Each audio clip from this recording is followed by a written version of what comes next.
Hello and welcome. This is Simon Jacobson of the Meaning for Life Center. Firstly, I hope everyone is well. And we're living in unprecedented times. The upheaval and disruption that we're all experiencing on a global level is disorienting and destabilizing and creating a lot of confusion in many people's minds. At the same time, the human spirit is a testimony to the fact that we have been through all types of experiences and have come out stronger than ever, especially the Jewish people who are here for close to 4,000 years, have gone through every type of pandemic and epidemic and genocide and executions and persecutions, and are living witnesses to the resilience and the power, as the Bible puts it, as the Torah says, as they were persecuted, they thrived and they flourished. So we can dig deeper and find stronger resources in these challenging times. As such, we decided what better way to celebrate and to look deeper into the situation that we're all in. We decided to begin a new series, conversations with world leaders, with Jewish world leaders who have a unique perspective due to the fact that they're in a position where they represent and they lead and they inspire so many. And we begin this series. I'm honored to have with us the Chief Rabbi of Russia, Rabbi Shlomo Dave Pinchas Lazar, better known as Rabbi Berel Lazar.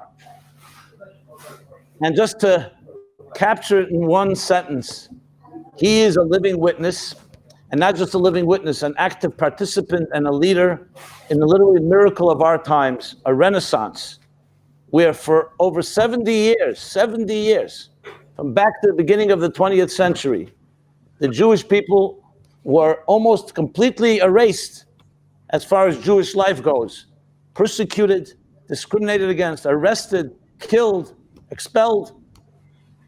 And in 1990, precisely when Rabbi Lazar began his great work in this country, a rebirth began. I'm a personal witness. I've been there. It's hard to even imagine the institutions, the communities, children, women, men, thriving synagogues, classes, programs, events. I mean, how that happened, I hope Rabbi Lazar could perhaps give us a little insight, but I think it's a tremendous lesson, especially for our times where people are going through upheaval, how we can look at it and how we can learn from it. So as I said, I'm honored to have Rabbi Lazar, a dear friend as well, and to be with us. And we're going to explore the condition of the world today, especially the Jewish world. We'll call it the state of the Jewish state of union. And most importantly, what each of us can do to improve the situation, because we're not bystanders. It's to do something that each of us can feel, that we're part of the unfolding of a drama that's bigger than us, and we have actions and practical things that all of us can do. So with that, I will introduce and bring in Rabbi Lazar. Thank you so much for being with us. It's a great honor to, he's right now in Moscow. Yes, I repeat that a second time. So thank you for being with us. Thank you. Shalom to everyone, and thank you for the introduction. Actually, I wish I can take credit for everything that happened, but yes, I did witness great miracles, but even more important, I witnessed when I first came to visit the Soviet Union in 1987, I witnessed what Jewish heroes really look like. Baruch Hashem, I was able to catch the last glimpse of these special Jews who were ready to give up their lives, ready to risk the well-being of their family members, only in order to keep Yiddishkeit alive, not only to observe Yiddishkeit, not only to keep the Torah and the commandments actually to help others and to bring others closer to Judaism, to being connected to God. And this is really something that made an incredible impression on me, lasting impression. Till today, when difficulties arise, I always think, how would these people react, for example, with the coronavirus? Let's look how they reacted when they were being persecuted, when they were being arrested, when they were being sent to Siberia, to exile, just because they wanted to help one another.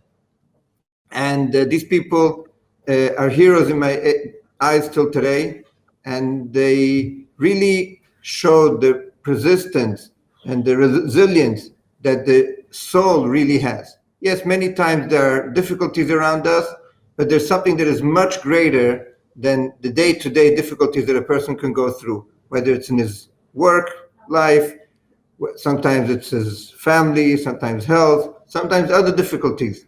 We are much stronger than these difficulties. And that's what I saw by these people. They were happy, they were positive, they were sure that things are going to change, even though nobody expected anything to change at that time. But they knew that what they're doing is right, so they're going to be stronger than all these difficulties. Well, that's thank you so much. That's well said. I would ask a simple question.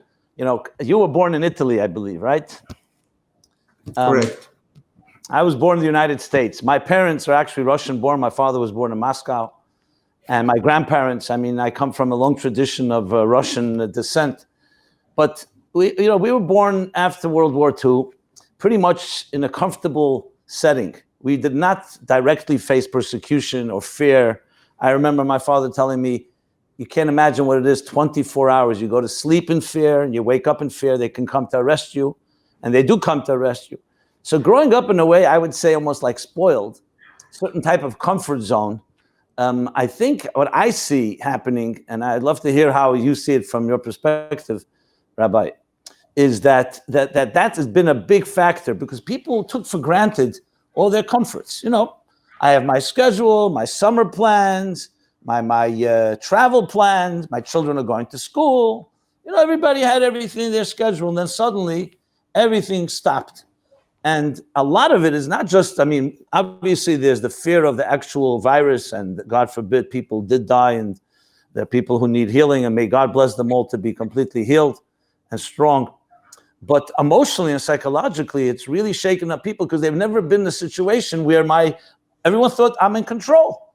And suddenly, all your material life, even going to work, basic things, going to a restaurant, I'm going to a play, I'm going to a baseball game, whatever it may be. And it's just, especially in a time like this with so much comforts, with technologies and everything, that I think has been a very big wake-up call. What's your take on that? And especially also from the perspective from how you see it in your country. We'll talk about that in a moment. Actually, you used a beautiful analogy, like spoiled children. Just imagine a young child who's taken care of from A to Z. He gets his food, he gets his bed made, he gets his education taken care of. He's really like, and he gets presents, and he gets whatever he wants. Whatever wish he's going to have, his parents are going to give it to him. They're going to grant it. And this child grows up being spoiled at a certain age because his parents are so rich. They're just going to give him all the money he needs, sort of to start a business or to enjoy life. At a certain point, he's going to wake up and he's going to realize that actually it's not a normal life. Nothing good will come out of this. It's actually, he has been spoiled. He doesn't know how to overcome difficulties. He has no tools to be able to stand up against some tests or tribulations. And the real question is this child really given the best present? Was this spoiling him actually something positive? And we say, surely not. We see here in Russia, children of the wealthiest, these oligarchs, they have a lot of money, but they're lost. They don't know what to do. And if they're going to get money, they're going to lose it.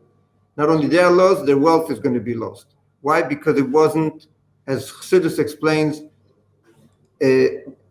bread that they really worked for. When somebody, he works hard and he makes his first dollar, he really appreciates it. As the Gemara says, when something is your own, it's not nama dichsuf. It's not only bread that comes with shame because you're just getting and getting and getting. So yes, I think that people that went through hardships, you mentioned communism, the Holocaust, these are terrible things. And now there's this pandemic also, people that died, it's really terrible. People that got sick, it's terrible. The question is, we know it's terrible. Nobody's going to argue that. The question is, what are we going to do? What are we going to learn? And there are two ways. Or you just pick up your hands and you give up and you say, it's too hard for me, it's too difficult. Or you say, thank God till today I've been spoiled, but now I'm giving a chance to use my inner resources, my real potential, what's really inside of me to overcome. And as you mentioned before, it becomes stronger, better, wiser, a better person. Yes, nobody's asking for it. We always ask God that He should be nice to us and give us whatever we need. But when difficulties come, the Jewish way is not to give up, is not to say, okay, I cannot handle it. The other way around. Because we're going through a difficulty, we know for sure that we're going to come out of this even stronger. And this is really the big test that we're having these days. The question is not what the test is. There are many doctors that are trying to figure that out. How it happened, why it happened. I'll tell you, surely it happened because Hashem, God, wanted it to happen. The real question that each one of us is asking is not why, but what. What am I going to do now that this is the situation that I'm living in? What am I going to do with my family, with my children, in my work situation? There's for sure a way out. What are we supposed to do in order to reach a higher level? Yeah, well, I'll tell you, from my perspective, dealing with different people, sometimes the challenge of when you're not spoiled, when you're persecuted, in a way it crystallizes your values. When you're comfortable, you become very apathetic. It becomes, you take things for granted and you procrastinate, and there's always tomorrow. I mean, I wanted to go back a moment to how you even ended up in Russia, an Italian young boy. And then I remember you from yeshiva coming to New York and studying there with the Lubavitcher Rebbe in 770. But one of the things that the Rebbe always so much went to war against, because remember, he became a leader in 1950. It was right after World War II. And it was the beginning of the age of prosperity and comfort. So it was still challenging, but it was a whole new world. And the war against apathy, against what they call in Yiddish Gleichgültigkeit or Adishut in Hebrew, was tremendous, because he fought the war just as much as we would fight a Hitler, Yimach Shemoy, because it's an enemy, just an enemy within, where, I'm comfortable and there's no sense of urgency, that urgency. So I wanted to just bring this back a moment. How did you end up in Russia in the first place, if I may ask? I'm sure a lot of people are wondering that. Actually, this was a childhood dream, because we all grew up with the stories, as you mentioned before. You heard the stories from your father. We heard the stories from our parents, from Hasidim. Hasidim, they were visiting Italy. When I went to New York, I met these Hasidim. They just had come out of Russia, and we knew that this is something unique. It's a part of history, and the Hasidic history, which is a testimony of what really Hasidus gives inside a person, because it's known that without Hasidus, people wouldn't have lasted throughout the communist regime. And people that didn't have Hasidus, they actually or ran away or gave up. And to see these people coming out of the Soviet Union as Hasidim, as if they grew up, as if nothing happened around them. They lived in their own world with the suffering and everything, and coming out so strong. I believe that they were much stronger than American-made Chassidim, because they had to go through that. And I always used to watch them, and I said, my dream is to see what it looks like actually in real life. And my dream was one day I'm going to go to Moscow. I had this dream when I was 8 years old, 10 years old.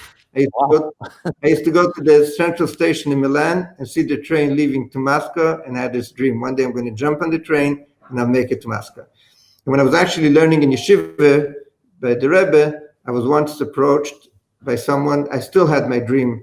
In those years, we saw Chassidim coming out in the 80s, and somebody approached me and asked me, are you ready to go to the Soviet Union? And for me, it was like, wow, this is my dream come true. I couldn't believe it. What year was that? This was 87. Oh, wow. And I remember your father coming back from Russia and Soviet Union, and the few stories that he shared, and that was like also, for us, like you say, we used to grow, and everything is allowed, everything is possible. So what's the difficulty to be a Jew? What's the difficulty to keep Torah? It's no problem. And all of a sudden, you hear these stories of people that are ready to risk their life. It does something to you, and of course, after being offered as the Rebbe, and once I got the green light, the bracha from the Rebbe. 2 months later, I was actually on a plane to Moscow, and from day one, I would say even from second one, was like an incredible experience. Every Jew that you met had a story, how he was able to stand strong. I mean, incredible people, really. And I fell in love with them. That's really what it was. I really said that whatever I'm going to be able to do in my life to help these Jews, because I believe that they're really unique people. Till today, Russian Jews, I still believe, are the best. And might be a little biased, but I said, whatever I'm going to be able to do to help them, that's what I'm going to do. And thank God, after we got married, me and my wife wrote to the Rebbe, and the Rebbe sent us on shlichus to Moscow.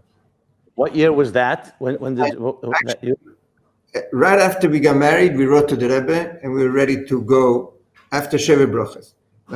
What year was that? We got married in 1999, but the first time we wrote to the Rebbe said that we should stay for a year in New York, more or less, and a year later, we already got the okay to go. And so I want to touch upon a few things, if I may. So first of all, when you arrived there, what were conditions like? I'm sure it was not like it is today. When I arrived the first time, or when I came already for good?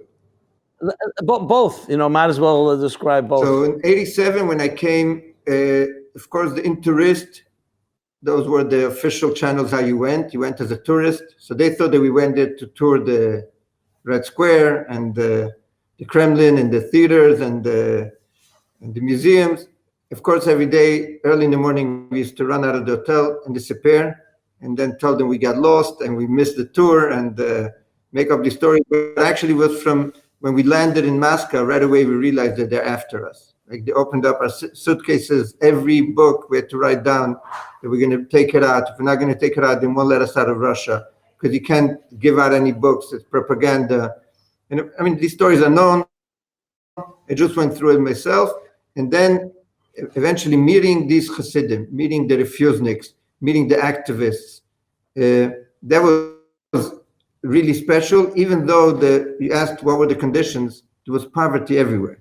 People were living a life that you can't even describe, but it didn't matter for them. They had different goals, different ideals, different values, and these things really didn't make a difference. When you used to ask them, what can we send you? Some kosher meat, some cheese, some chocolates. He said, what? Just send us books.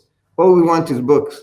And that's all they wanted. They wanted to really grow higher in spirituality. And amazingly, because there was so much missing, they were so connected to each other. There was such unity between the people. You couldn't even see a difference between, those that were Zionists, or those that were Hasidim, or those that were. It was just one happy family caring for each other, ready to stick their neck out, whatever was needed. Well, let me ask you this. You said before you think, that Hasidus is what really kept them. How would you describe that in simple English? What is it about Hasidus that gave them that inner strength and ability to survive and thrive through all of this? So it's really, to understand it, you really have to learn Hasidus. I think that's the number one. But I remember actually when one of the people that came back from Russia, from Soviet Union in the early years, the time that your father was visiting, he came back and we asked him, what did you see? What's the difference between what's going on here in America and what's going on in the Soviet Union? And he said the difference is very simple. As Rebbe once explained, there are two ways to serve God. Or, ani nivreisi l'shamesh eskeni, I was created to serve my Creator. Or, Ani lo nivreisi elo l'shamash efkenim. I wasn't created, but only to serve my Creator. They're saying the same thing. I was created to serve my Creator. I wasn't created for anything else but to serve the Creator. But the difference is, as Rebbe explained, very, very big. Or you have your own life and your own comfort zone and your own enjoyment and everything, your vacation and everything that you want. And plus, I know that there's a reason that I was created is also to serve my Creator. So in the free time or when it's important, I'm going to pray, I'm going to help others, I'm going to learn. Or I wasn't created but to serve my Creator. That's the only reason. Everything else is really irrelevant. And when you're focused that what is important is actually to do His will. That's what I'm here for. What's the difference?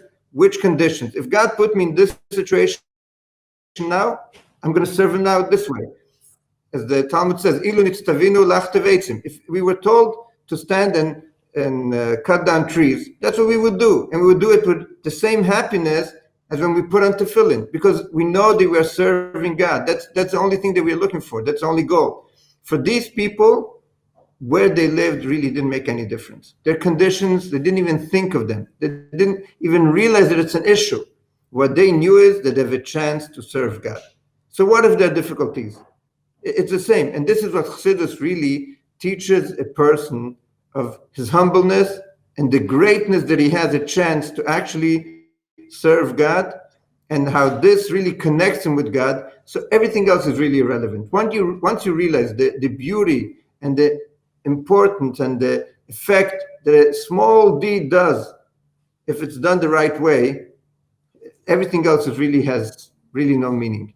But of course, there are many, many more teachings that Chassidus gives. I believe that only when you have a Yetzer Hara, right, you have an inner desire and you have to fight it, that's when you need Chassidus.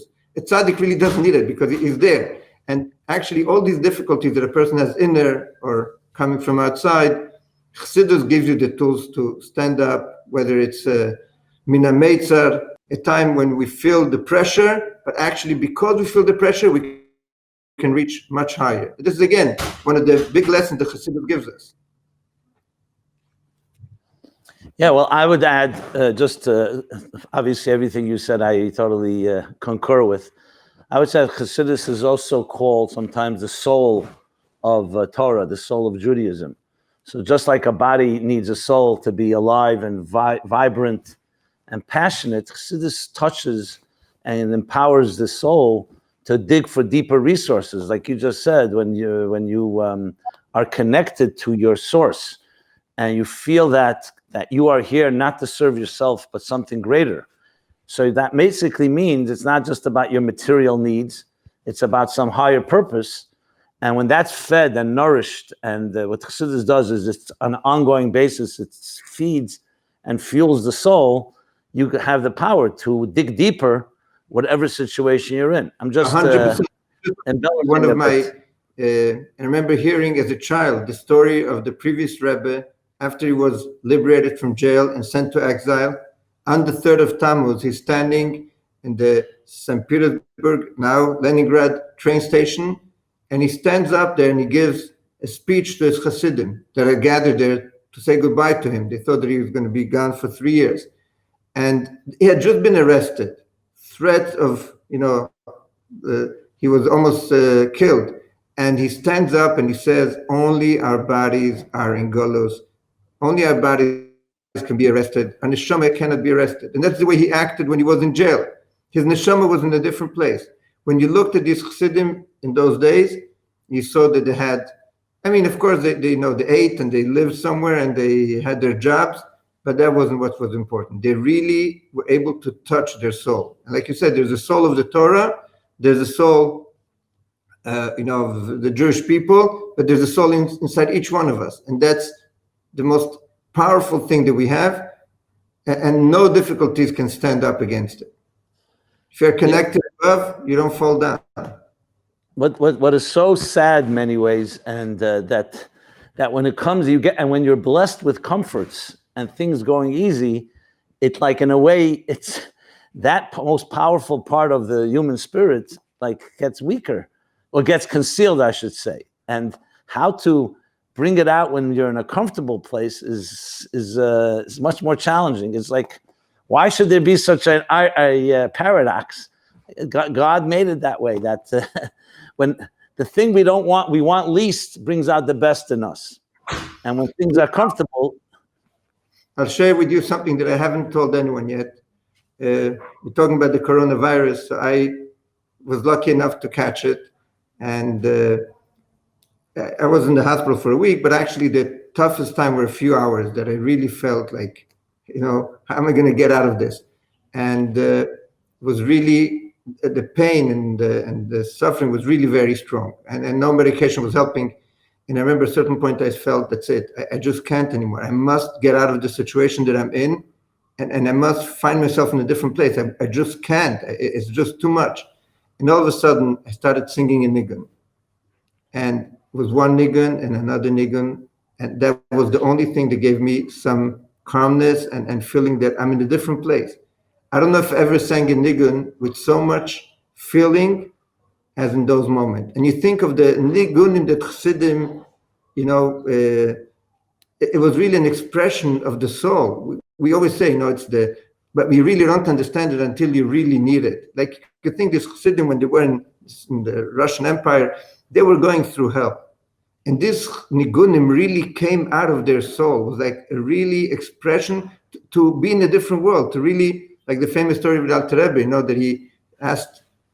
that they wanted to ask him a lot of questions, said, first, let's sing a nigun, and then we'll come to the questions. And once he brought them to the Elam HaNegina, to the world of song, they had no more questions, because he brought them to a different place. It's really, sadly, we are not able, and we should be able to, feel this connection on a regular day-to-day basis. When everything is good, when everything is easy, you just, you don't need to, if business is like just thriving, you don't need to think about it. But when difficulties come, that's when you really, start digging deep in, and then you can find new solutions. I think all the billionaires didn't become billionaires just by, enjoying sitting by the beach and drinking a cocktail, and just this idea came up. They had to figure out something was not going the right way, and they had to come at it with a solution. Absolutely. I mean, thank you for sharing. Very moving. I see that from my experiences that there are, unfortunately, many people feel paralyzed and they feel trapped. But on the other hand, you see tremendous creativity and innovation in so many areas. Like, for example, this whole idea that many shuls, or I'm not sure how it is by you, but here in the United States and in Israel and other places, literally you couldn't go to shul for months and months. And Pesach, of course, we all know was in quarantine. But I saw such tremendous innovation. People, they suddenly have to be left and figure out, what am I going to do? And you don't want to just be miserable, so you dig deeper and you find deeper ways to connect to God. And you realize, God isn't only in a synagogue, he's also in your home. He's also in your heart and soul. Did you see, how is it in your country or in your situation?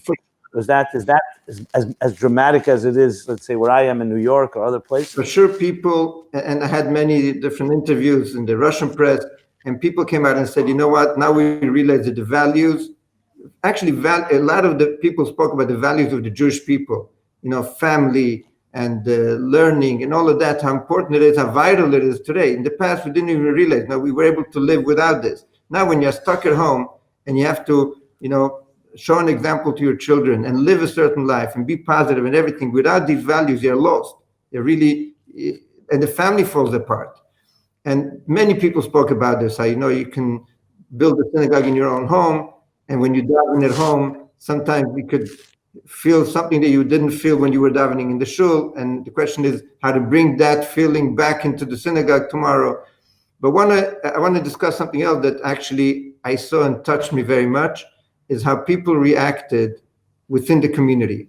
Before Passover, before Pesach, we realized that we won't be able to have a regular public sdarim, which we used to have every year with thousands of people. Just in our shul, there were like over 5,000 people every year. So what do? You tell these people you cannot come, and it's 2 weeks to Pesach, and the doors are closed, and there's no way we can come together. And this idea came up to send people a Seder at home. And we sent in every city in Russia, the local community sent a prepared Seder with, of course, the agada and the wine and the matzah, but everything that you need for the Seder, and the food, and the chrein and everything was packaged, and people received at home a package that they can celebrate the Seder at home. And amazingly, people said, we're never going to come back to the synagogue to celebrate Seder. We realized that the Seder is something else. What we did at home this year was so much more special than what we normally had in the synagogue. After Pesach, we said, this is an important lesson. It's not only about people coming to shul and then serving them. What can we do when they're home? And we started sending every Shabbos. It's turned Friday night into Shabbos. We send a Kiddush package to every Jewish home. It's, of course, wine, challah, gefilte fish, a newsletter where it talks about ideas that you could discuss by the Shabbos table. And Emir Hashem, it touched so many people. They used to come to the synagogue and they said, we cannot keep Shabbos at home. And all of a sudden they realized, you know what? It's so easy. So much more, like you said, you have to think out of the box. You cannot just continue and say, oh, that's it, we are stuck and we cannot do anything. In every situation, we can find a solution. Question is, of course, we don't want that. We want this should be a reminder for the rest of our life of how not only creativity, but caring. People that many of them weren't making money, but they said, but we have to help each other in this time. It's not a time to think about ourselves. How can we help each other? People who were volunteering, people who were going out of their way. It was really extremely touching to see how the community came together. Yeah, powerful, very powerful. I just was speaking to a person, and I heard this from many, that when came Pesach, Passover, they were terrified because they're going to be alone with their spouse for the first time in 25 years because they were an activist, someone very active. And here, you're never alone, really. And not that there was, God forbid, any issues between them, but when you haven't done something for a long time, you start wondering what it's going to be like. And said it was unbelievable because when you're suddenly in a situation, it brings out a deeper appreciation of the people you love and care about, your own families.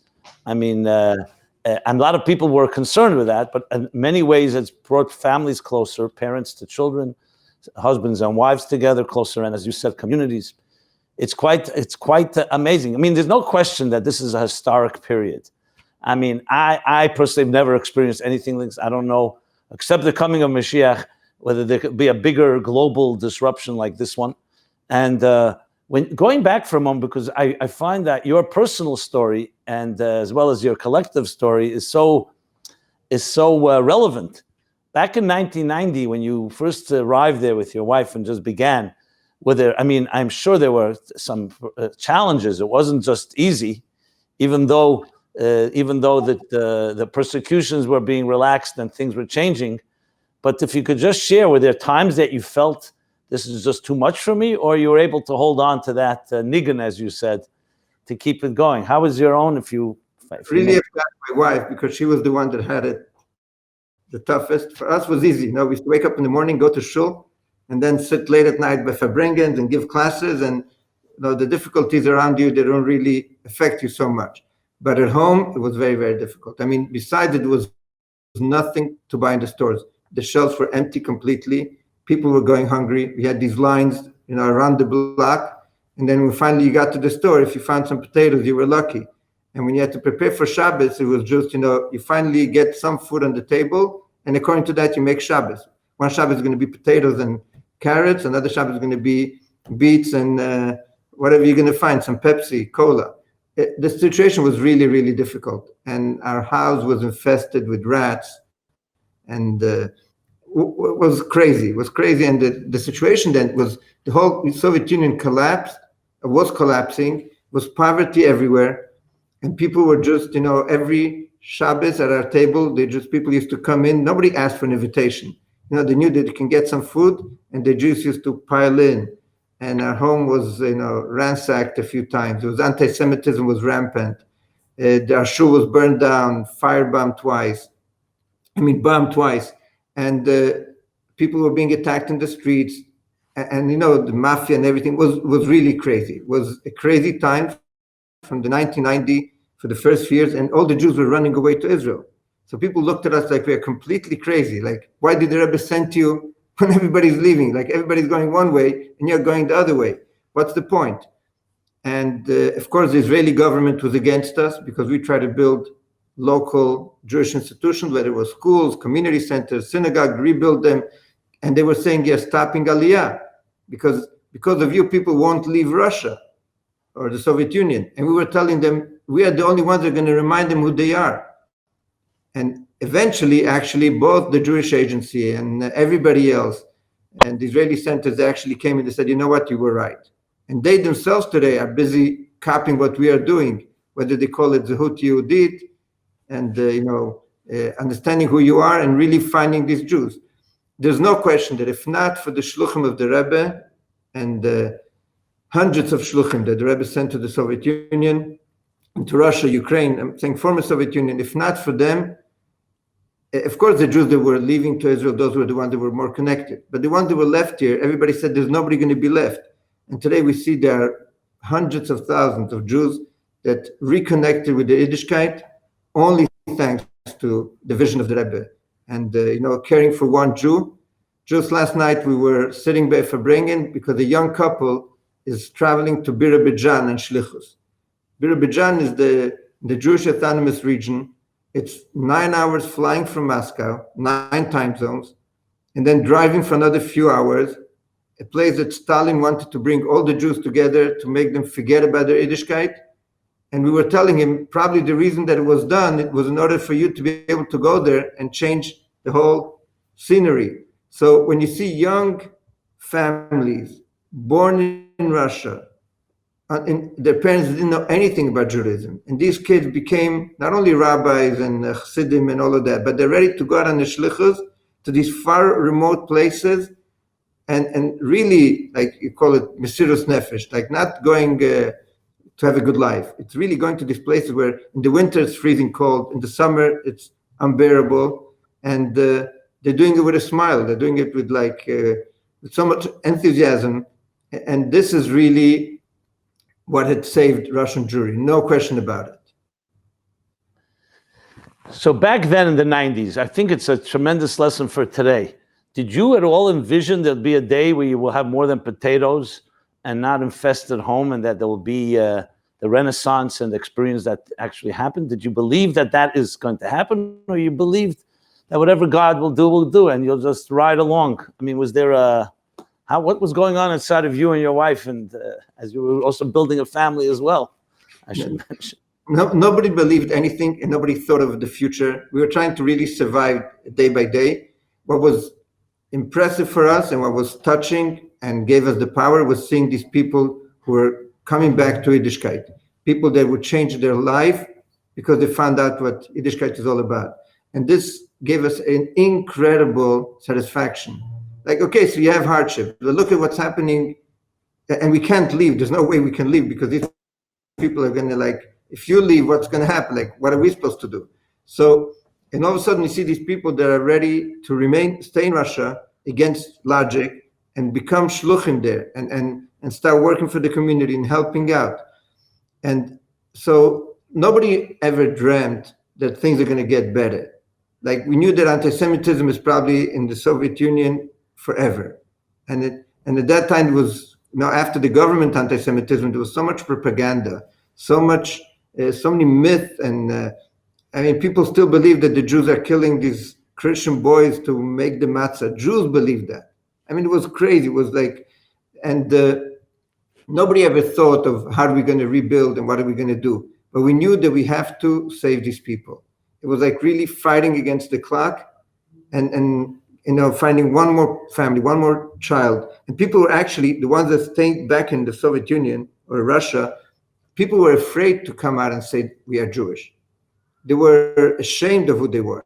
It was after, you mentioned before, 70, 80 years, the mindset is different. People just, they don't trust anything. So you tell them, no, things change. The Soviet Union fell apart, and Yeltsin is actually, returning buildings. They don't believe them. It's all a game. They're going to come and round us up. People were afraid to leave their phone numbers in the synagogue because they knew that tomorrow some kind of anti-Semitic organization or the government is going to come collect this information and go after the Jews. Right. Even tell their children that they're Jewish. But the Rebbe actually...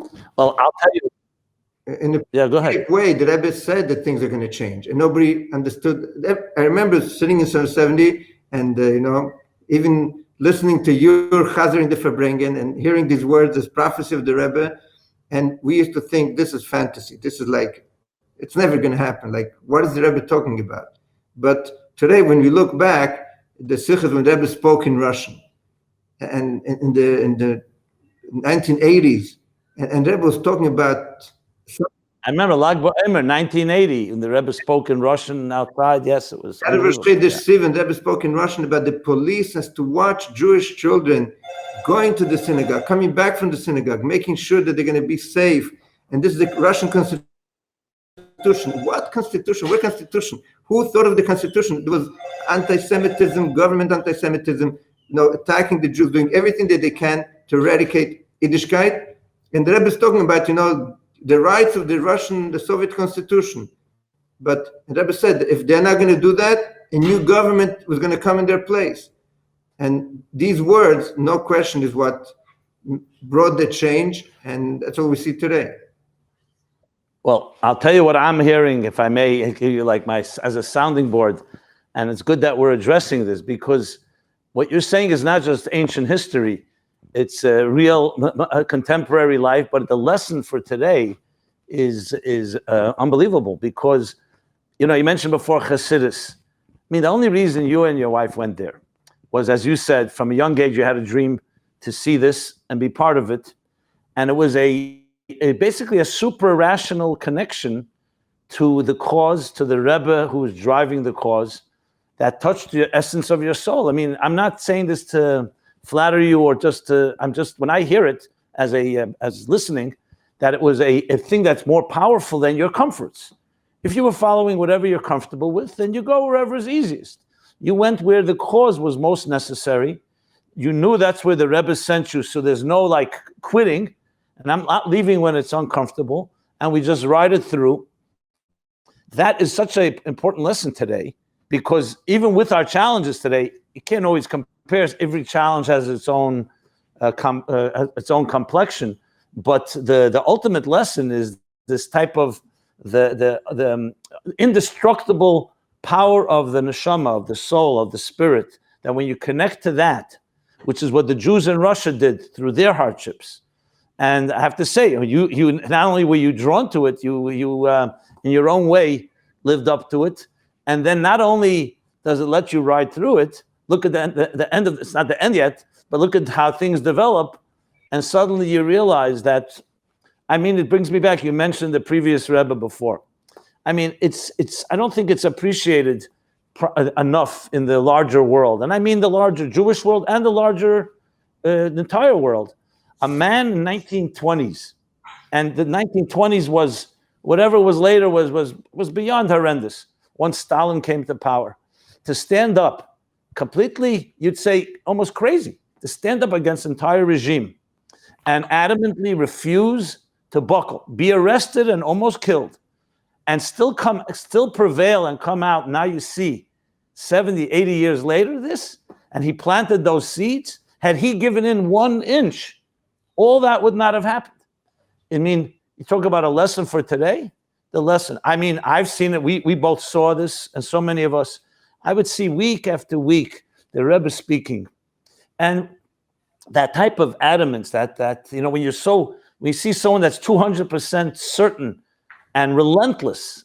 I remember once as a young man, I was a boy, as a teenager, standing by an ocean, and I saw the waves, and I stayed all night. I was waiting for the waves to stop, the waves from the sea, and they never stop. And it reminded me really of the Rebbe. It reminded me of Judaism in general, this type of relentless. There's no such thing as giving up. There's no such thing as hesitating, as retreating. Whatever comes your way. It's a storm. Yes, we have to recognize the difficulty. We're not talking about being reckless or irresponsible, but that type of relentlessness, especially when you're young, it touches you such a deep place that you realize. I know for myself, and that when this pandemic broke, the first thing, I didn't even think twice.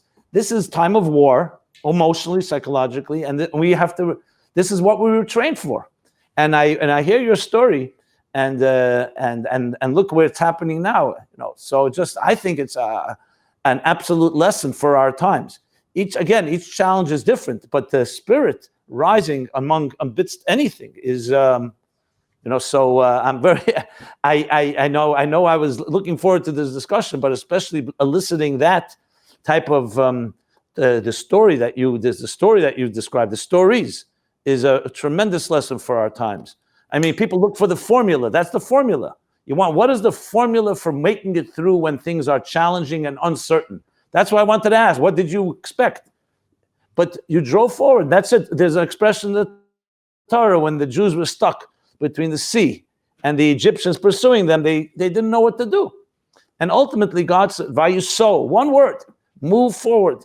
There's no retreating. You move forward and things happen. The sea splits, other things open, all kinds of opportunities open. I think, so I wanted to just, I just want to add to this. I think you really hit it on the dot.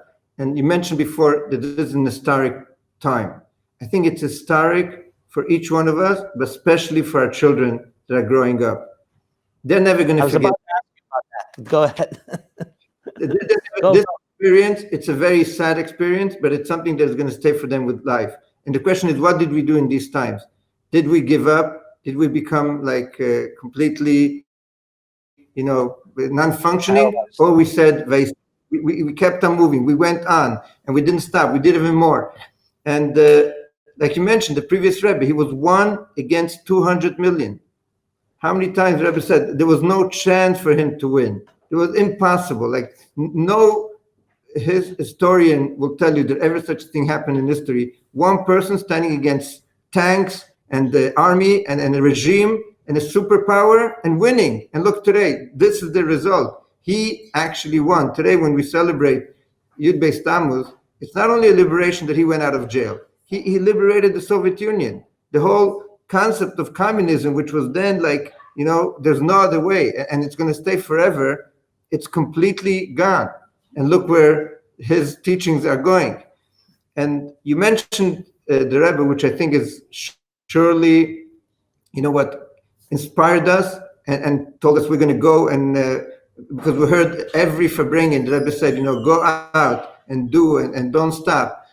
And no question that the words was really, touched us and everything. But I remember one incident. I was then next to the Rebbe's room because the Rebbe asked that the people should watch the apartment of the previous Rebbe, the same way that the Beis Hamikdash was being watched.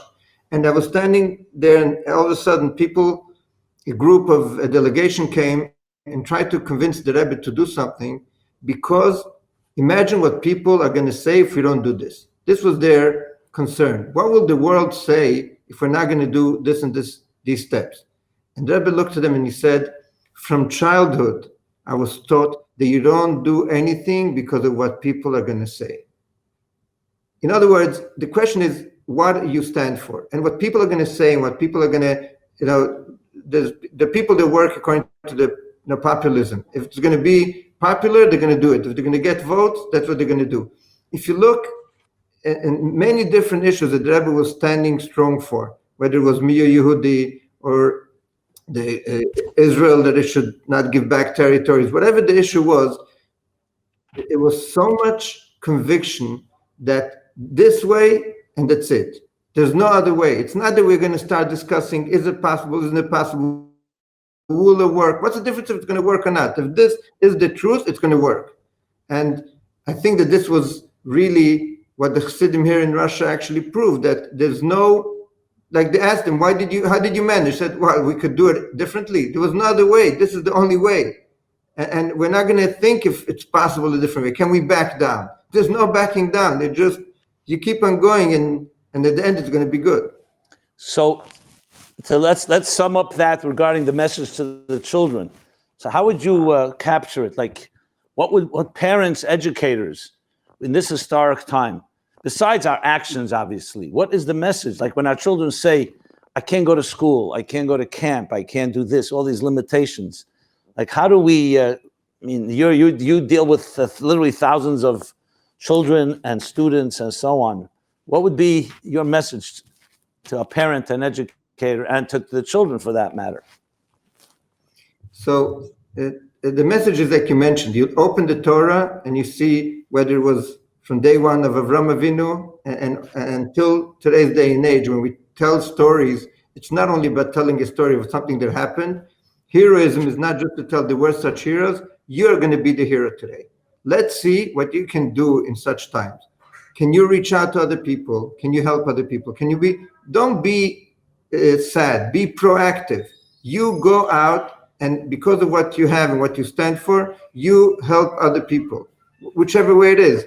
For some people, it's going and helping out the elderly that are stuck at home and really in danger and not going into their home. I'll share you an interesting story. One of our young people went to deliver a package to an old person. And the person behind the door said, "Can you do me a favor? Can you go to the drugstore and get me a medicine?" He said, "Of course." And he gave him the name of the medicine. He came back and he brought the medicine, and he didn't want to take money from the person. This is a young boy who did it because he believed that this is what he has to do. So you mentioned time of war. In the time of war, there were different people. Some people, they took away the piece of bread from somebody else. Some people gave the last piece of bread to somebody that was dying, and he saved their life. So question is, what do we do in time of difficulties? Or we say we are not able to overcome these difficulties, or because of the difficulties, we're going to find inner power and do things that we never thought that we were able to do. I'll share with you something that I always think about. The shluchim that went out to the world, but they were so sophisticated. They were fundraisers. They were they didn't know what they were doing. They just came out of the yeshiva with no education of how the world runs, politics, and anything else, right? But when you're in a certain position and you know that you have no way out, you're going to manage. And that's really the strongest message. If in these times, kids are going to complain about they cannot go to camp. Of course you cannot go to camp, because you know why? Because you don't want to hurt somebody else. By you not going to camp, you're actually doing a mitzvah, you're doing Avos Yisrael, because you're saving somebody else's life. And the same reason that you're not going to camp, you have to use these days to help others. How can you find out what your really inner powers are? Only when you are put in such a situation. So this is going to help you for the rest of your life. If you manage now, it's going to be amazing for the rest of your life. If you give up now, it means you are a lost soul. So don't give up, for sure. And the other way around, let's see, what are you good at? How can you be useful today when yesterday they didn't need you so much, but now they need you? So let's see what you can do.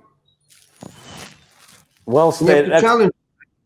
I think these challenges, nobody's going to become who they became without a challenge. So that's what I was saying. The shluchim became who they became because they had a challenge.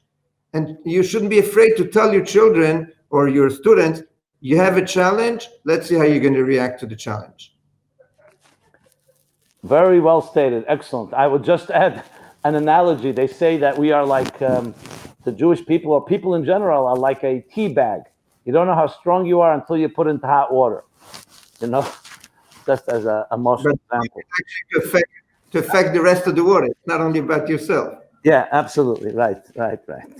To take it from the well said, as I said, excellent message, necessary. And I would only add that to parents and educators, I would say as well, that it's your actions. When you behave in a fearful way and tentative and retreating, your children see that. And so it's vital that you also behave this way, because that's a living example that they will forever remember. Because whatever challenge any child will face as they grow older, or student, is going to be, this is a time that they will always turn back to. How did we behave, as you so eloquently, the Rabbi Lazar presented? Can I just, I don't want to give comments because that's not the way I normally work, but I was actually thinking, I remember your father very well. I remember him coming into the Farbrengens and the attention the Rebbe gave him, and the way the Rebbe respected what he was doing, even though nobody really understood, what his mission was. But incredible, kiruvim, and the Rebbe really appreciated what he did. And I was thinking, look at Baruch Hashem, you, your brother, what the two of you have achieved. I really think it didn't happen by chance. It happened because you saw somebody standing up against incredible pressure. I remember those days, everybody was attacking him, but he stood, for what he believed was right, and he printed in the paper, and he might lose some readership or whatever it's called, and everything, but he didn't do what was popular. He did what he believed was right, and he was on a mission. And it goes back even before. I think it's your grandfather, and he was one of the people that the previous Rebbe signed this pact of, we're going to go to the last drop of blood. You don't, by living a life of luxury and just, every year going to camp and having fun and going on vacation, you mentioned before, and all of that, you're never going to find out where your children are, and your children are never going to have a story to say about my parents. Think of the people that, saw heroic things done in the time of war, for example. And that's what really gave them the power to continue. So the question is, what is the message that you're going to give your children today? Is this going to be only, I feel so bad for you. It's so terrible. You don't deserve it. You should have been in camp. And the child is depressed and you're depressed and everybody's going crazy because we're stuck at home? Or you're going to take this as an incredible opportunity to teach a lesson for life. And this is going to shape your children forever. That's what they're going to be tomorrow. Well, yeah, I think about my grandfather a lot. I never met him. Same namesake, Simon. And he was one of those back in 1922 when the Rebbe made that blood pact that we will fight till the last drop of blood, as you mentioned. There's no question in my mind. We are not who we are. We are all shaped by prices paid by those before us. But most importantly, we have to live up to that standard. So let me ask you this. Let me broaden it for a moment. We talk about the small picture, the big picture. How do you see, you're a chief rabbi of millions of Jews. I know that you don't like to be seen that way. But the fact is you have a certain, both, as I said, specific, what people's needs are. You deal with it on a daily basis. I know how committed you are to the community in Marina Rocha. At the same time, you're a chief rabbi. You meet Mr. Putin. You meet other religious leaders. You have a certain global position. So if you look at it from a bird's eye view, like a leader like that, what do you see now in context of what's been going on till now? This, the pandemic is going to, please God, end. But it's part of a piece of history here. And how do you see it? What's like the bird's eye view of what is happening? Because to be very frank, I look around. I gave a talk about this a few weeks ago. Where are our leaders? Leadership isn't just putting out fires and finding a vaccine. And leadership is vision. It's about where we're headed. Like we've been talking here, what kind of strengths we have. How are we going to be looked at in a piece of history? So how do you see it? If I may provoke you. I don't like to be negative. I'm actually normally very optimistic. But when I look at what's going on, it reminds me the aftermath of the 6-Day War. I think I don't want to sound too optimistic and say we are past the pandemic, but I think the real shock is over and we are sort of at the end of it. And hopefully things are going to get better very soon. And what's going to happen the next day? And after the 6-Day War, we heard the Rebbe saying clearly that there was an opportunity that was lost. People were ready to make a change. People were ready to look at the world in a different way. And there was so much emotions and so much unity and everything that was lost because the leaders actually didn't step up and tell people what you should do. And I think we are in such a position. It happened very sadly, with a very, very hard time. I think it's getting easier. Hopefully it's going to get even easier. And if we're not going to use this moment and get people to commit to certain things, it's not only private people, I'm talking about even government. Like in the last few years, all we've been busy with is a new Cold War and the sanctions and the world disorder and what's going on in the Middle East and what's going on between China, the States, Russia, Europe. It's a mess, right? You're talking about the United Nations. I don't know if the UN even could earn this name anymore. It's not United Nations. It's just a place where people are attacking each other and no solutions come out of it. So the question is, where is the leadership? Exactly. Can countries come together, understand the same way that the pandemic hit everybody, and nobody can say, we were safe, and the world is a global village, and we realize how interconnected we are. And today we're going to, unite forces to find a vaccine and all of that and rebuild the economy. If we're not going to be able to forget these stupid arguments on the world level and on the local level, we didn't learn any lesson. I think it's an opportunity to bring the world together on a global level, within your community. All these fights and little pettiness that was going around before doesn't even, has no meaning anymore. Like, what is that? Is that important? Like, we're talking about lives of people suffering, and let's get together and do something. So I think it's for sure within each community we have to bring this. And within each community, I don't mean only, a certain synagogue. It's the larger, understanding of a community, whether it's Chabad community, other communities, Jews in general. Jews could come together today like never before. What were we busy before? All these arguments, whether it was the Western Wall or others, were just Jews fighting each other. Arguing was too good.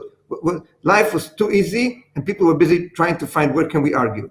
This has to stop. That's, I think, the most important message. And on a global level, countries and leaders, world leaders, have to come together. Now is the time to come together and think, what will the world look like past coronavirus? And I always joke that there's AC and BCAC, yeah.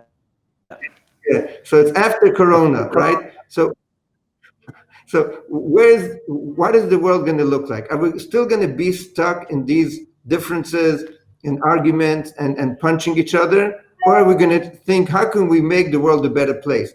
The dream of the Rebbe, and is one good deed, but of course many good deeds are going to change the world. So it's really about taking a lesson from what is really important, the real values that are eternal, and those are going to affect the world. And everything else is really, people are going to forget about, who. The point is that they're going to remember those that stood up and sent a message to change the world. And this is a huge opportunity. And I think each one of us has to scream out and cry out and say, enough of what came out of all these, fights, arguments, the conflicts, wars. It has to change. It has to finish. I'm an optimist like you are, but I have to say, if I may, the problem is that many of our leaders, if not most of them, are political leaders, and they're cynical in a way, which is about power. And they see this, okay, how am I going to consolidate power? This idea of a spiritual vision, a spiritual leader.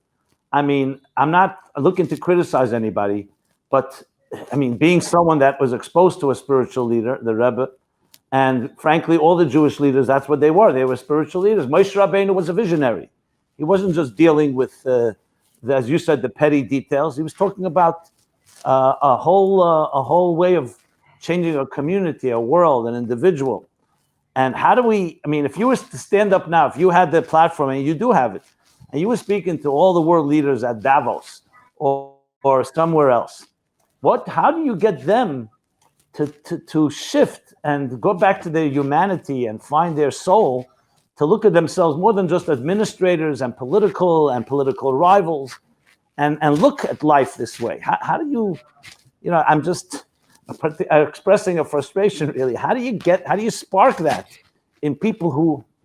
Actually, just yesterday I was thinking of something that we all know. The words HaTorah nitna lases sholem ba'elam. The Torah was given to bring peace in the world.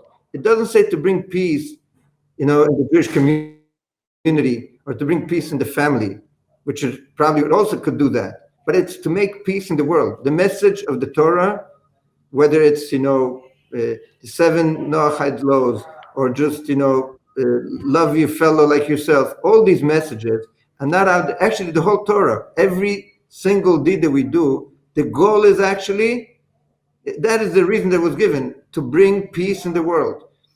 Leaders have to understand that wars have brought no solution. There was one war this country won, and then another war somebody else won. People got killed, and nothing good came out of it. And by attacking each other and using power, power is not what's going to change the world. What's going to change the world is a message of peace. I think the message of peace is in the Torah, in every story of the Torah. You open up any parsha, any story, and the message is going to be of peace, unity, coming together, listening to each other, understanding each other. As long as, I'm just taking this as an example, right? Because you mentioned Davos.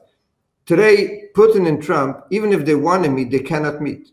Why? Because there's so much politics around. You're talking about political leaders. The whole world became polarized, and there's Polarized. and it's completely like you cannot talk to each other, because if you're going to say something, that's it. It's going to become whether it's Twitter or the news or I don't know who the position are going to just kill you. And it's not only about, it's about, can Bibi Netanyahu, for example, do what he actually believes is right? He probably can't. His hands are tied because he has a position and he has the press that is going to attack him. And this is most leaders. If you ask me, I believe that if you would bring together 50 leaders from the world and put them into a room without any press, there's no press conference every 2 hours, and just put them into a room and think, how can we change the world? How can we bring a new change? You'll have today I know of many Arab countries today that are looking ways to find a way to work towards a new peace with Israel. And it's not peace about taking away territories. It's just countries that aren't even in the area, but Arab countries that understand that today being in good terms with Israel is actually beneficial for them. And I believe that most issues can be solved. People ask me, and it's not a secret anymore, that have a lot to do with Iran.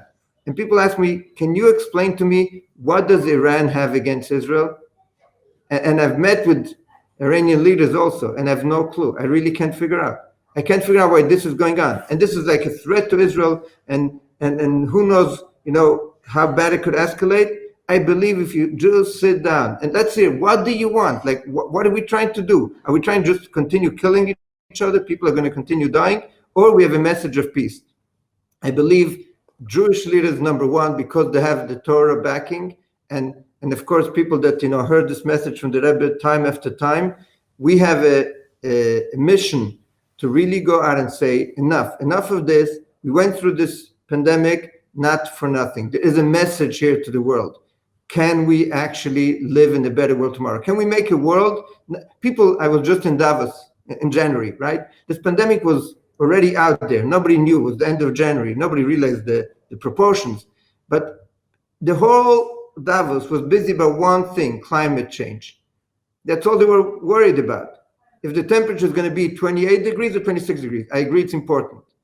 Why? Because they're talking about what's going to happen in 1,000 years from now, 300 years from now, to the ecology of the world. I say, what's going to happen to your children? Look what's going on out there, whether it's drugs or killings or terrorism, all these things. That's what we have to fight. That's what we have to stand up and say. It's not only about the climate that is changing, it's the mindset of the people has to change. Terrorists came into the world because there was a vacuum, and the message was, if the one that is most powerful, the one that has the most guns or whatever, he's the strongest. And this has to change.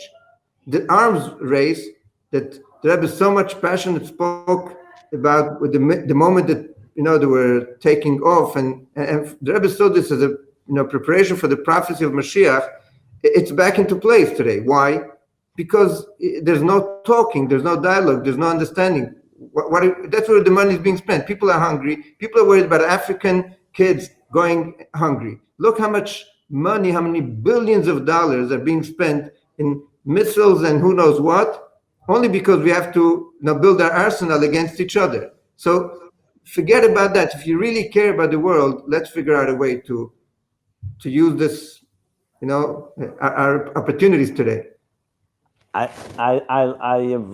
loved what you said about putting 50 people in the room without any press and media. I think it's brilliant, and I really thank you for this. This is very powerful. I mean, I'll tell you the truth, it deserves its own program just discussing this further, because this is absolutely correct. And I'm sorry to interrupt you. It's not only about 50 world leaders. It's also about 50 Chabad leaders, 50 Jewish leaders, and 50 everything. Sadly, the world has derailed. It just went the wrong direction, and people figure out what is really important. But I'll tell you something. If this program, which will be heard by people, if it leads to one thing, and I think you're in that position because you have people's ear, and you're in that, Hashgacha Pratis, it's like a Mordechai was put into the Hashverosh's palace.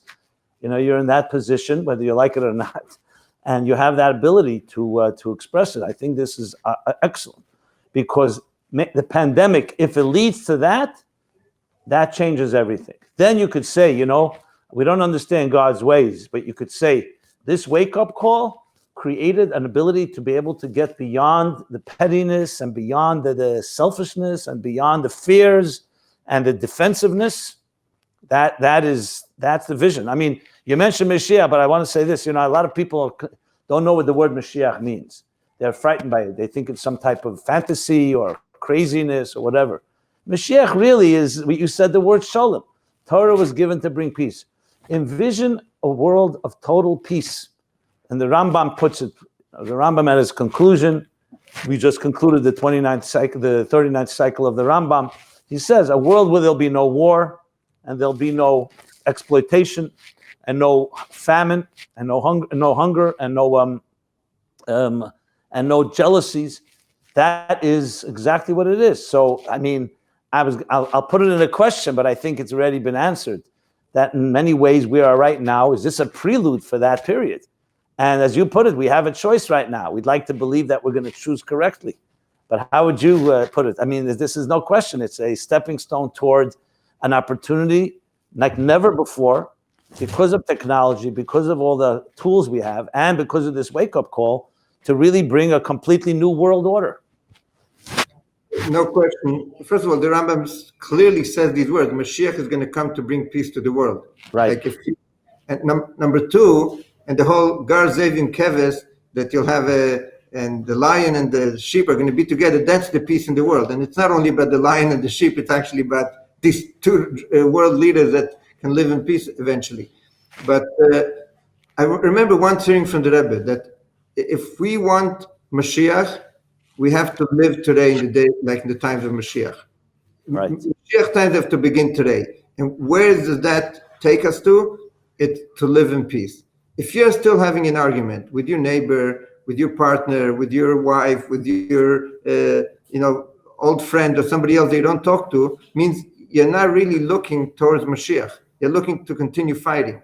And sadly, if you look in history, and actually the Alter Rebbe says it clearly, that even machlekes l'shem shamayim, even people that are arguing l'shem shamayim, this has brought all the tzaras. Any pandemic, any hardships, any war that happened is only because people were fighting. And when they were fighting, they were saying it's all being done for the sake of heaven. We are doing it because we want to do what Hashem wants. But actually, they were doing exactly the opposite, and we see the results. So this wake-up call, I think, woke us up, but we fell asleep again, sadly. People, they got used to it, and you could live like that, and you know what, you have Zoom, and you have deliveries at home, and we survived. And thank God, I'm not dying. Maybe that's why God is sending another reminder with a little second wave, unfortunately. We don't need any more reminders. That's the point, is we don't need any more reminders. I think the message came out very strong. When people ask me, what is the coronavirus? I said the coronavirus actually, in a certain way, divided people, but brought people even closer together. Right. People think that to be together means you have to be, davening in the same shul. No, that doesn't mean being together. You can be together when you're far apart, and you can be fighting when you're close apart. So the question is, can we really let go of our ego? You asked before about what are the power that Hasidus gives us? I think number one is bittul. The number one lesson that Hasidus says is forget about your ego. Your ego is actually what we spoke before about the body and not the soul. Because who has the ego? It's the body that says, who am I? And how could this person that has hurt my feeling, how could I let him go his way? I have to teach him a lesson. I have to show him that, you don't step on me. And, with me, you know who I am, and on and on. That's the reasons of all the big issues. And the moment that you're ready to let go of your ego, and I believe 90% of the issues are already solved, and actually, people are going to respect you even more. Yeah, well, let me, since we're, this is excellent, and as I said, it deserves its own program. Maybe we should conclude with a call to action. So what would be, let's define it, the responsibility of every single person, every single Jew, not just to stand on the side and to be not fighting with anyone, but what proactive action that we are responsible of helping the unfolding of the drama to where we want it to be, the good conclusion of Mashiach's coming, a world peace, and everything we've been discussing. What could be specific actions? Someone says, what can I do today, tomorrow, myself, my immediate circle, in real action in a time like this? So just because you're talking about wrapping up, so every evening before we wrap up our day, we begin with Hareini Meichel L'chol mi shehichznit v'iknitesi. I want to forgive if anybody hurt my feelings. So I think that it starts off with a person saying, you know what, I'm forgiving everybody. I have no grudges about anybody. Eventually, this is going to bring to the next step that I can call somebody else and ask for forgiveness if I hurt your feeling. We believe it's impossible to do it. It's very easy. At the end of the day, people, you're talking about leadership, people want to see, whether it's leaders, whether it's wherever it is, people that can stand up and say, you know what, I'm sorry, I made a mistake, or you should know that in the past you hurt me, but I'm ready to forgive you completely. It sounds an insurmountable challenge and a mountain that we cannot climb. It's actually very easy. Before you pick up the phone, it sounds like impossible. I know people that have done it actually in this period of time, and their life has changed. And you cannot be stuck up in the history of the past. We have to look at the future. You said the statement, Veiso, let's move forward. Let's forget about what was in the past. We have a new world order out there. Elam Chadash Ra. After the Mabul, Nech came out and he saw a new world. This new world is there out there waiting for us to take some action. I believe charity starts at home. It's about each one of us, making a list. Are there any people that I hurt? Are there any people that hurt me? Are there any people that I don't speak to? And this is going to trickle out. The same way the coronavirus spreads, like, you don't need to, you just are in contact with somebody for a few seconds, and this spreads out. Meruba midateva. In the goodness, it's going to be it's going to be spread out like a ripple effect. A ripple effect. Exactly. Yeah. So we never know. Today, for example, to get to Trump and to get to President Putin and to get to 5 other leaders, we never had it as accessible as we have it today. You think of in the times of war, what were the opportunities of Jews to reach out to leaders? Were non-existent.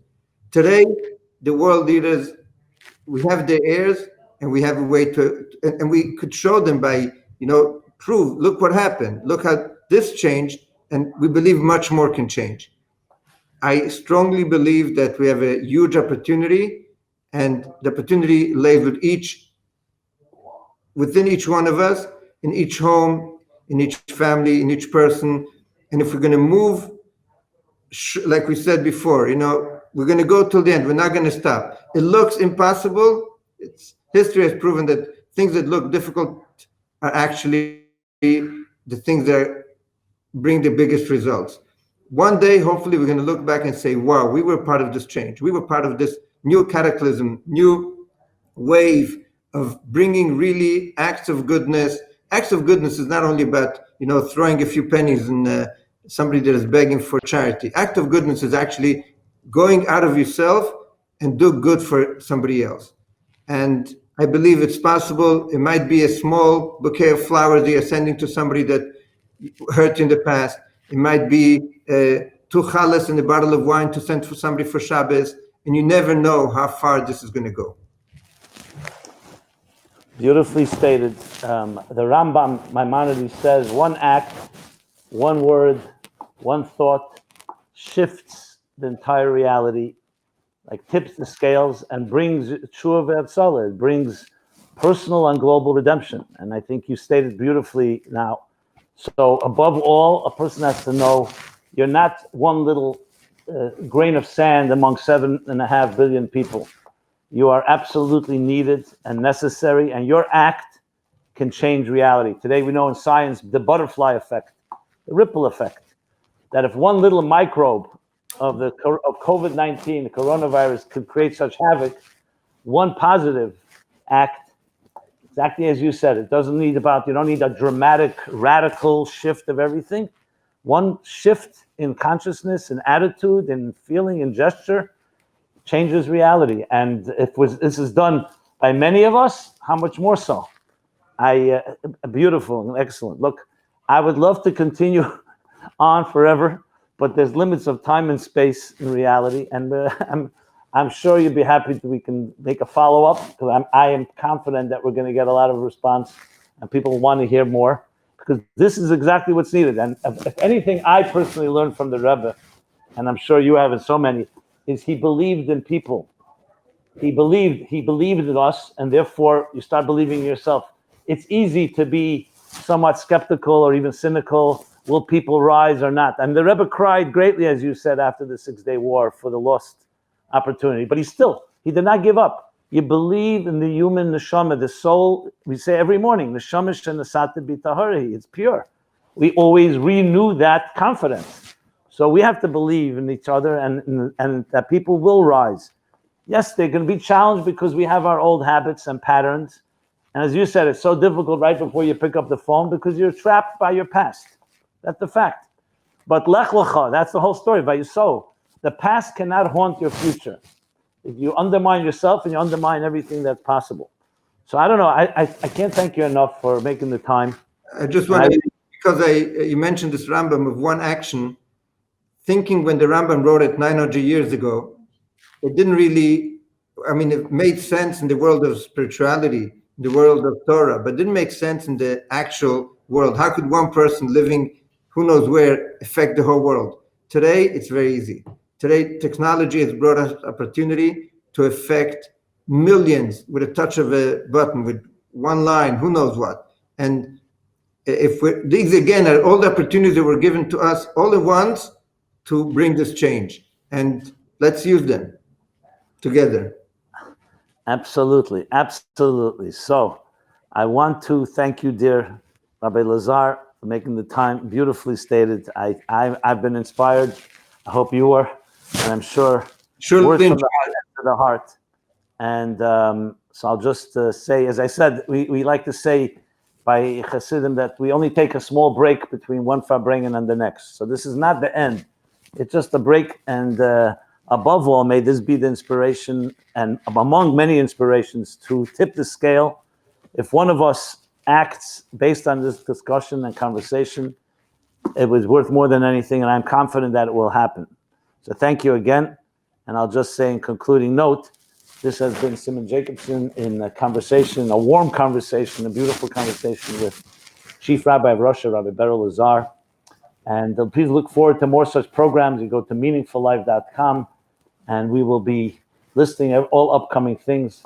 Our mission, our goal, which is what we've all been discussing, and I believe is the mission of all of us, is to do everything possible to tip that scale, to do that act, that gesture, that word, that thought that can change the world forever. And then the pandemic, the negative part will be long forgotten. And the only thing that will remain is the transformation to a better and perfect world, what we call the world of personal and global redemption. Everyone be blessed and be well. It's been an honor to be here. And thank you again, Rabbi Lazar.